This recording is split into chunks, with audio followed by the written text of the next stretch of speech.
Hey, hello, Jack Tubbs from the J Team at Realty One in Surprise, Arizona, coming to you on this kind of cloudy, but actually nice Wednesday. Before I go any further, I do have to ask for forgiveness from you all.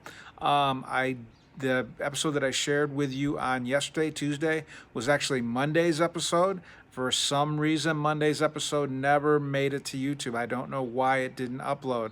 So I uploaded it yesterday, and it was yesterday's installment of the Phoenix real estate market. So, with that said, I'd kind of like to jump into a new subject here. We've all been talking about different things and how different things are affecting the real estate market. And one of the things that everybody's had their eyes on has been forbearance. How many homes are moving into forbearance, which sometimes moves that they might even eventually move into foreclosure. And we've seen that number rise a little bit over the past about month and a half. But now we see that it's actually starting to straight line and actually decline a little bit. Freddie Mac and Fannie Mae, who have been pulling in the majority of the mortgages that have gone in forbearance as being their mortgage guarantor. In other words, they're taking the mortgage and basically purchasing from whatever entity was moving that mortgage into forbearance. They were taking it on as something that they were going to be in charge of. What they took in dropped to about 3.7% of all the mortgages out there. And then Ginnie Mae, which have been kind of aggressively, because it's a federally backed mortgage guarantor, and actually it's part of the federal government that guarantees mortgages, had been taking up a lot of slack, and they were up at about 17 to almost 18% of the mortgages that are moving into forbearance, that the lender who originally had it wanted to sell and have it move off their portfolio. Well, they're down to just about 8%, which is a huge move, which means that we're starting to see a decline in the number of properties that are moving to forbearance, which means that we should see even a decline in what people are concerned might be another foreclosure wave, and that fear seems to be lessening and lessening as time goes by.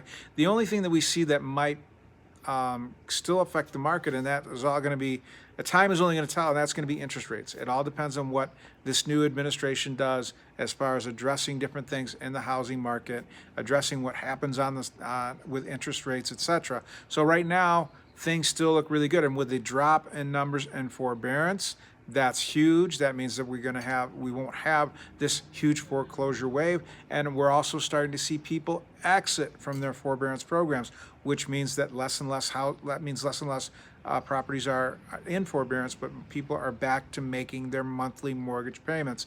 That they're back on track, whether they've found a new job, whether they're because some of the states have opened up that were kind of pretty much closed up really tight there, are now allowing their businesses to go back online or be opened up again, and that they're starting to have a regular income.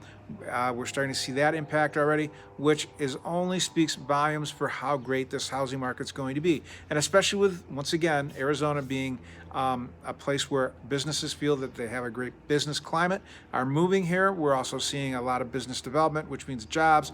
Jobs attract a lot of people to our state. Plus, the great weather and the other natural beauty of our state has drawn a lot of people. So, the housing market here, and I will actually share the stat report with you either tomorrow or Friday.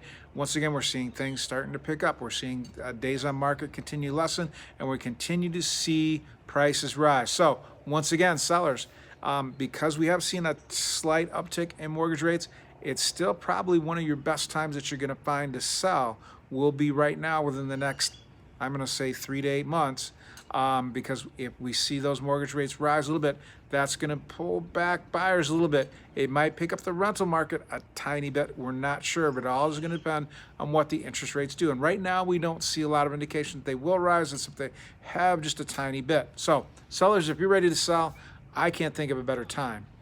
Buyers, if you want to buy, if we're seeing those mortgage rates rise up, then as they do, your buying power goes down. So, hey, if I can help sellers sell and buyers buy, that is what makes me happy. That's what I'm on this earth for. So, if you need any help or have any questions, please feel free to dial me direct. You can call me at 248-330-7972. That's 248-330-7972.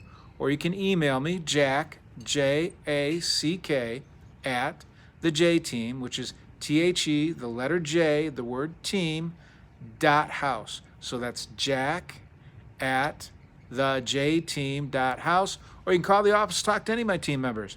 623 252 4061. And that's 623 252 4061. Hey, this is Jack Tubbs from the J Team at Really Do Want to Surprise Arizona. Once again, wishing you a fantastic Wednesday, and can't wait to share some more news with you about the Phoenix real estate market tomorrow. Bye-bye.